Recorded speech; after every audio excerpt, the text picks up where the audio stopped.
Hey guys, Brian delivers you the goods here.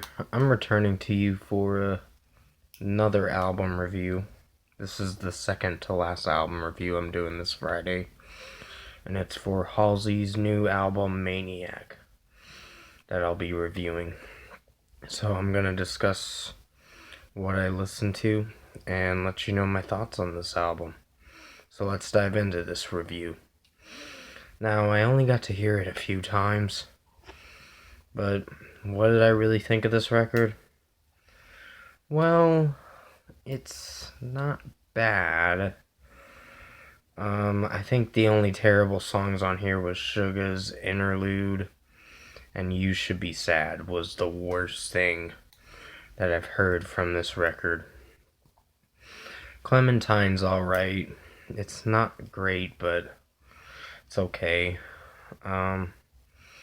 It's just the melody kind of feels weird, and Halsey's voice in it just, I don't know, it's just something off about that track, the Clementine song. Graveyard's not a bad song. I actually didn't hate it that much. But most of the other songs I was surprised with. They actually didn't do so bad. I thought they were gonna really suck.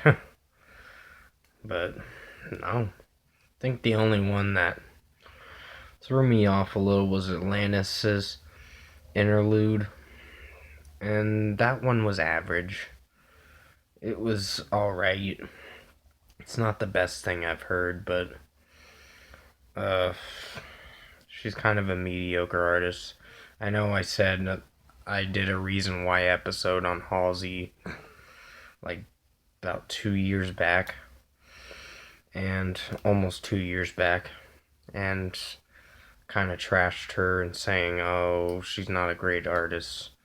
She's a mediocre artist. She isn't a great artist. She's just mediocre. In my opinion, I think she's mediocre. But Without Me is probably a favorite. Finally Beautiful Stranger is probably my favorite one on this album.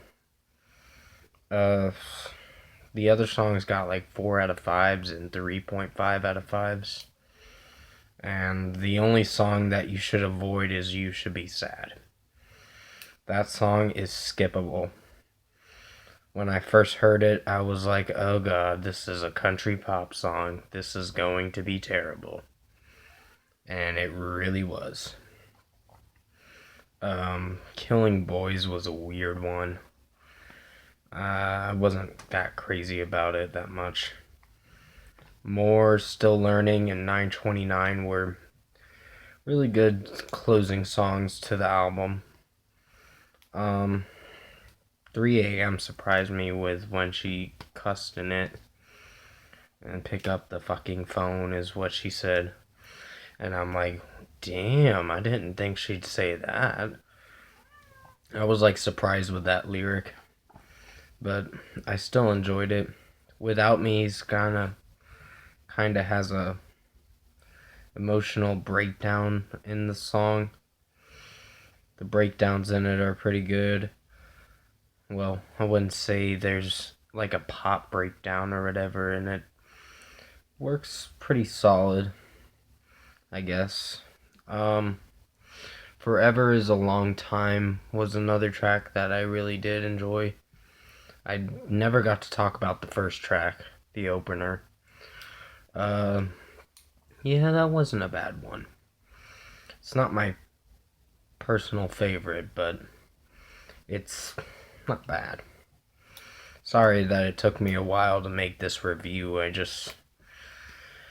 I was busy most of the morning, and I had to go see my doctor, and it was just a busy morning. That's pretty much all it was. Still Learning and 929, like I said, are pretty good songs. I never got to hear the deluxe edition yet.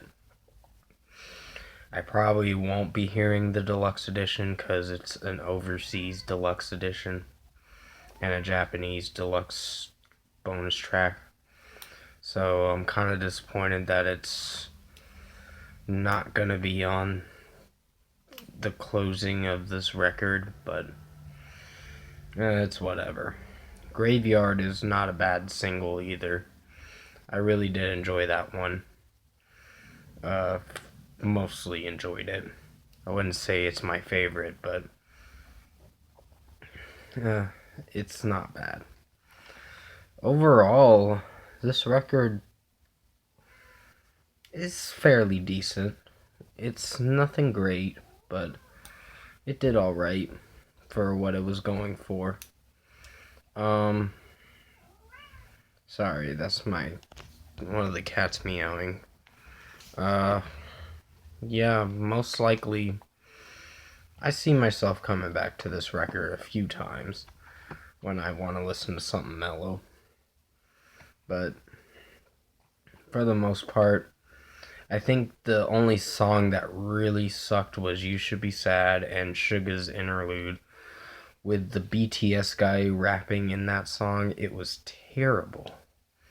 I couldn't even understand what he was saying. It was so bad. And sorry, that's one of the cats scratching the door. Just give me a second. Sorry about that. I had to let one of the cats in my room.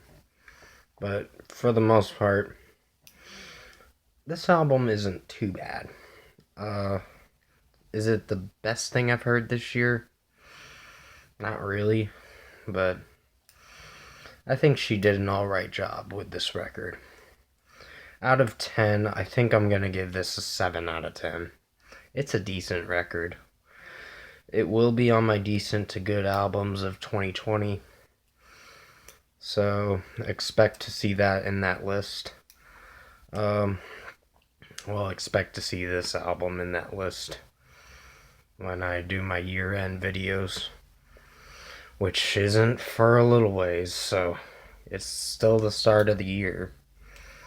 But comment below. Let me know what you guys thought of the Halsey Maniac album, if you've heard it. And if you like this review, comment below and let me know your thoughts on it. Tap a like on this video if you liked it.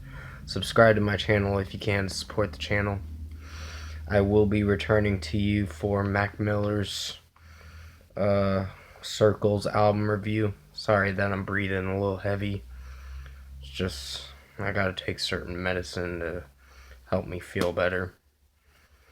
Because I did go to see my doctor and it's like a respiratory problem that I have. So, I'm like, oh crap. I'm like, dang it. Why did it have to be at the week where I really have to do album reviews? And I got a lot of them to do. I only got one more to do now, so I'll probably release it to you guys in a few hours, or at least by tonight. But yeah, this record isn't too bad. It's solid. I will return to you, like I said, for Mac Miller's Circles album review. And the Doolittle movie review, plus the Bad Boys for Life movie review. So definitely stay tuned for that. And also I'll be doing the Amity Afflictions This Could Be Heartbreak album review tomorrow. For sure. It's probably going to be tomorrow afternoon or so is when I'll do it. But I'll let you guys know when I do it. Yeah, that's going to end the video here. Thank you for watching this review. I hope you enjoyed it, and I'll see you in my next video.